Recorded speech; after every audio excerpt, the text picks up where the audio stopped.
नमस्कार, मैं Sumit Tiwari. NMF news में आप सभी का बहुत बहुत स्वागत है। मीनाक्षी के साथ इस समय पूरा गांव जो है उनके सपोर्ट में खड़ा है।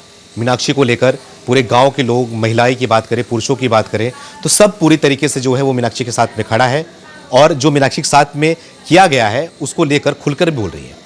ऐसे में हमारे साथ में एक महिला जुड़ी हुई है जो कि वॉलीबॉल में स्पोर्ट्स में और वॉलीबॉल में जो है वो कैप्टन रही है इंडिया टीम से।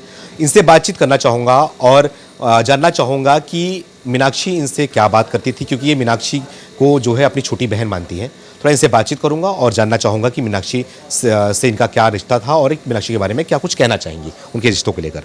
आप थोड़ा अपने बारे में बताइए कि आप स्पोर्ट्स में रही हैं, अब आप एक गृहिणी हैं, आप घर की बहू भी हैं, तो क्या कहना चाहोगी मीनाक्षी के साथ में जो कुछ हुआ इसके बारे में क्या कहना चाहोगी?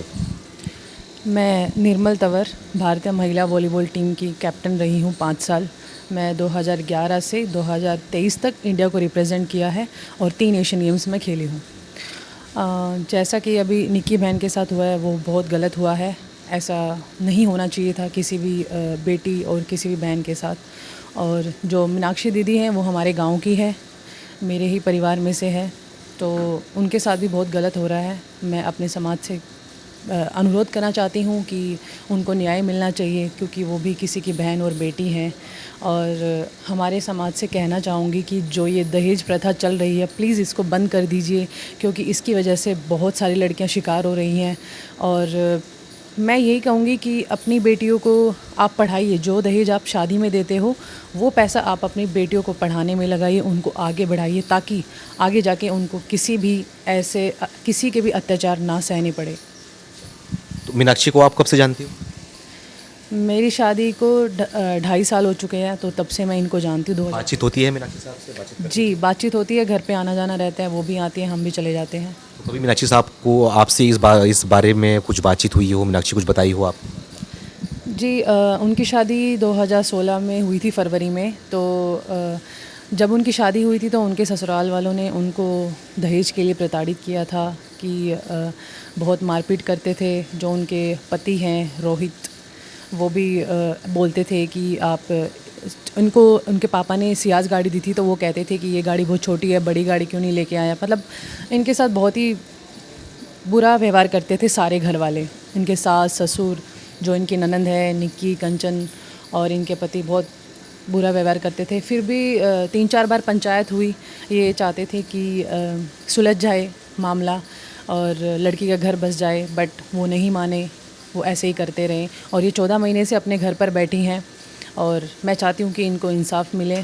जो इनका केस चल रहा है उसका फ़ैसला हो जाए। अपने समाज से यही अनुरोध करती हूँ कि एकजुट होकर अपने समाज की बेटियों को न्याय दिलाइए। और कहूँगी कि जो निक्की हैं उनको भी न्याय मिलना चाहिए और मीनाक्षी दीदी को भी न्याय मिलना चाहिए। शादी के बाद क्या रोहित से आप मिले? तो रोहित का आना जाना था आपके गांव में, आपके घर में, या फिर आप मिले हो, जानते हो? नहीं, मैं रोहित जी से कभी नहीं मिली हूँ, क्योंकि मैं एक्चुअली पुणे यहाँ पे नहीं रहती हूँ, मैं पुणे में रहती हूँ। मेरी पोस्टिंग पुणे में है, मेरे और मेरे हस्बैंड की। मैं रेलवे में वर्किंग हूँ, तो मेरा यहाँ पे बहुत कम ही रहना होता है। लेकिन मुझे उनके बारे में पता है, क्योंकि वो हमारे परिवार से हैं, तो सब जानकारी है उनके बारे में। नहीं, मीनाक्षी दीदी के बारे में, लेकिन रोहित जी से मैं कभी मिली नहीं हूँ। कई आरोप लगा रहे हैं, रोहित कैमरे पे तो नहीं आ रहे लेकिन ऑफ कैमरा कई आरोप लगा दे रहे हैं कि मीनाक्षी जो है वो खाने का हिसाब रखती थी, रोटी का हिसाब रखती थी। क्या मीनाक्षी इस टाइप की लड़की है? नहीं, बिल्कुल भी, ये बिल्कुल गलत है। वो ऐसी लड़की नहीं है। उन्होंने तो 9 साल तक ये सहा है। मतलब इतना उन पे अत्याचार हुए हैं, लेकिन उन्होंने बिल्कुल सहा है। 9 साल आप देख सकते हो कितने होते हैं। 2 दिन भी कोई लड़की नहीं सहन सकती, लेकिन उन्होंने 9 साल सहा है। लेकिन अब पानी सर से ऊपर चला गया है, तो अब मैं चाहती हूँ कि उनको न्याय मिले। क्या आप चाहती हैं कि मीनाक्षी फिर से घर जाए, घर बसे, या फिर? नहीं, घर नहीं बसाना चाहते, क्योंकि 9 साल उन्होंने रहकर देख लिया है।